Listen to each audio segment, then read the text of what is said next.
Welcome to The Global Founder. I'm Vasiliki Banagi, and today we're speaking with Cindy Saray, founder of Muzikey, a music tech platform supporting independent musicians. She's also the founder of Nashipai Leather Kenya, a zero-waste leather brand, handcrafted by deaf single mothers and local artisans. Cindy, thank you for joining us today. Thank you for having me. It would be nice for the viewers that are meeting you for the first time to introduce yourself and your work with Muzikey and Nashipai Kenya. Yeah, my name is Cindy. I'm from Korea originally, but I grew up in Kenya, and that's where I explored fashion and music, and it really shaped what I do. So I founded a leather brand called Nashipai in Kenya, and currently in Korea I'm also operating a platform called Muzikey, which is a live event discovery platform for independent musicians and so much more. Yeah. You have a Korean background and you spent 17 years living in Kenya. Could you briefly walk us through that journey and how it led to where you are today in Seoul? Yeah, I moved to Kenya with my missionary parents when I was 9. And I lived, most of my life in Kenya. And I think Kenya really just influenced me in terms of music, the energy, the culture is really vibrant. And so I grew up sort of being exposed to music. And it's just, like I said, is a very vibrant culture in terms of colors and everything. And that really exposed me to explore leathers and craftsmanship. And because my parents are missionaries, we've always worked so long with the deaf people with deafness. And so I integrated the cultural aspects and the vibrant aspects with people with deafness within our community to build Nashipai. And after doing that for a couple years, I came to Korea this time to continue my journey with music, and which is why Muzikey was born. Well, Kenya is central to your creativity and your leadership styles. So could you please share a few experiences from your time there that had the greatest impact on you as a founder? Yes, I think definitely working with people who are so different from who I am, people with, disabilities. I think that really just learning from them and how they express, creativity, how they express their joy, and how they strive to grow every day, that really just inspired me to become who I am today. And just being within different communities in Kenya that my family works for, that also really shaped my leadership, just to strive to be like my parents and to, continue to grow as a leader. And what does it mean to you personally to be a cross-cultural founder, rooted in both Korea and Kenya, while building companies that serve global audiences? I think Korea and Kenya have very different cultures. I think both countries have very different mindsets and work ethics. And I think they're both good. I think there are so many things to learn from both cultures. I think Kenya is very free and just very community oriented, whereas Korea is very structured, and I think learning from both of those cultures have really helped me to find a balance in how I want to pursue my work ethic and how I want to work with different people, and I think it has given me the flexibility to sort of cope with different people from different backgrounds. Let's go to Muzikey now. How would you describe Muzikey in 1 or 2 sentences? And if you can also share with us what specific problem in the music ecosystem you are working to solve. Muzikey is a live event discovery platform. Right now, we have launched our ticketing feature, and live event organizers and musicians can freely come and create their own show and build a community around their events that they create, which is a big distinguishing point for us. I saw a problem, so to say, within the ecosystem in Korea as where there's a big gap between the K-pop, the mainstream, and those who are not. And as a musician myself, I could really relate to that gap. And so we sort of wanted to narrow it more and be more inclusive, make a more inclusive ecosystem for people who pursue different types of wonderful music within this country. And so that is the problem we're trying to solve. Well, you mentioned that you're a musician yourself, so I guess Kenya is where you first started writing and composing. How did your own creative journey evolve into the decision to build Muzikey as a music tech platform? So actually, when I was in Kenya, of course, the community around me had really shown me the musical, side and energy, and I learned a lot.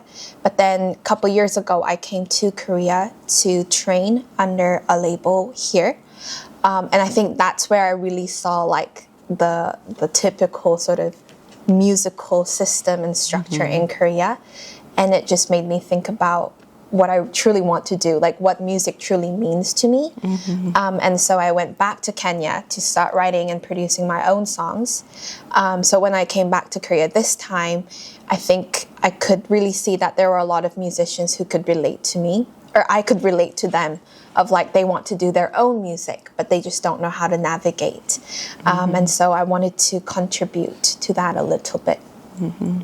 Muzikey is currently in the MVP and early market testing stage. What have you learned so far from this phase about the users, the product, or the market? I think that I think the lesson that I learned was your hypothesis is always it could be wrong, and just to really be ready to learn, have an attitude of learning from the market. I think decisions has to be made very quickly, and just like right decisions, and I think always learning to cooperate with your teammates, defining the problem correctly, trying to find a correct solution to that has been a really big lesson that I've been learning, even as we're building this, MVP. And from your perspective, what are the opportunities and challenges of building a music tech company from Korea in the Korea ecosystem, but with a global vision? I think the market here is very saturated. I think the music scene is very, very, very saturated. There's so many competitors. There are so many people who are doing similar things and like wonderfully, and I learn a lot from their examples. But I think therefore it's really hard to find your, place and position if you don't really have a distinguishing factor.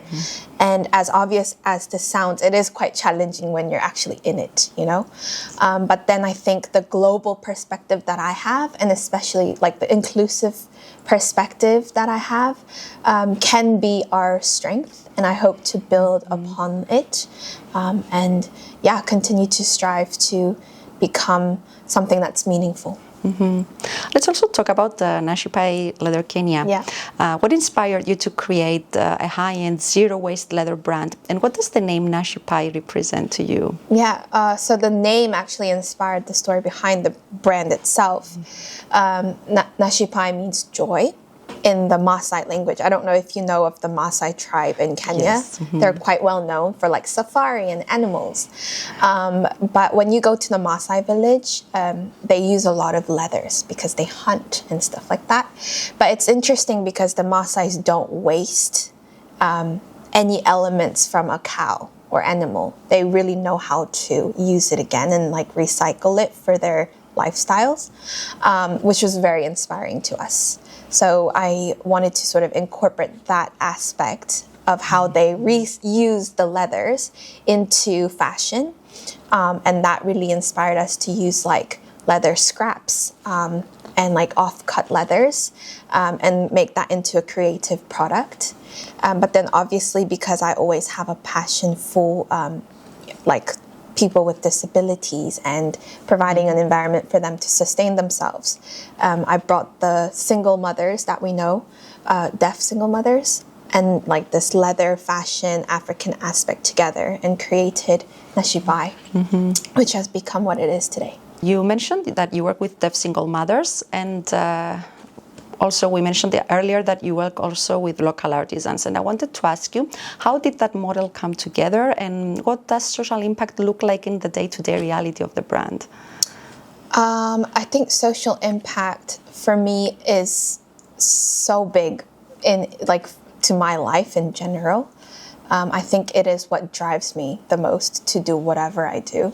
And I think for me that means like not just merely helping. You know, I think sometimes helping hurts if you just help just for the sake of helping. But I think that people with disabilities also have so much potential and they're so talented. And if, you know, people can sort of give them that environment to really express their full potential, I think that is where social impact happens. And so that's what we wanted to do through Nashipai, is to really give these women you know, the opportunity to sort of express themselves and their talent through craft. And the model came through our partnership with the Swedish Embassy in Kenya. We cooperated with them in, you know, bringing single mothers who are deaf. I think they are the most vulnerable within our community in Kenya. Because imagine being a single mother, but you're also deaf. That must be really, really difficult, right? And so we worked with the Swedish Embassy to sort of create an educational project where we train them how to like stitch and stuff like that. And then at the end of the project, we hired them to our brand so that they can continue doing what they do and make money off of it. Yeah. And in what ways do Kenyan culture, materials, and stories appear in Nashipai's designs and production? Whether that is through craftsmanship, aesthetics, or your work with the Maasai communities? Yeah, like I said, we use a lot of off-cut leathers, which means like the leathers that are, you know, instead of letting them go to waste in the factory, we collect like high quality leathers and we reuse them and we make them into something that's really beautiful and useful. Well, since Nashipai's production is in Kenya and you're based in Korea, how do you manage the creative and operational direction of across these two locations? And maybe what systems help you keep everything aligned? Nashipai was always meant to be community oriented. It's meant to be for the community. So the team that is within Nashipai right now are also, the teammates are also from the community originally. So I'm very lucky to have people in Kenya whom I can trust fully. And as I like, and so right now the brand has entered like a stability stage where it can just operate with the teammates that we have right now. And right now I'm just really focusing on building Muzikey and building something that's meaningful for the music ecosystem. For Muzikey, we want to build a platform that is inclusive even to people with disabilities. I think everyone has a right to enjoy music. Everyone has a right to be at offline live events and have a full, you know, enjoyment like experience. And so whether it be in our ticketing features or when, you know, when we're actually organizing live events or when we're connecting live events, we want to incorporate elements that can actually be helpful for people with disabilities, that can be efficient and convenient for them to use. And for Nashipai, I really just hope to grow in a way that where we can hire more people with disabilities and create a space for them to like really be able to sustain themselves. And that would mean we would have to continue to grow as a brand, right? Like we would have to export to new markets and find new clients that can appreciate our products more. And so I think the vision for Nashipai is to grow our workforce and be meaningful in that way. Yeah. I want to thank you, Cindy, for sharing such an inspiring story with us. Thank you. Thank you for having me. That was Cindy Saray, founder of Nashipai Leather Kenya and Muzikey. To discover more inspiring stories, visit us at theglobalfounder.com and subscribe to our YouTube channel. Thank you for watching and see you in the next interview.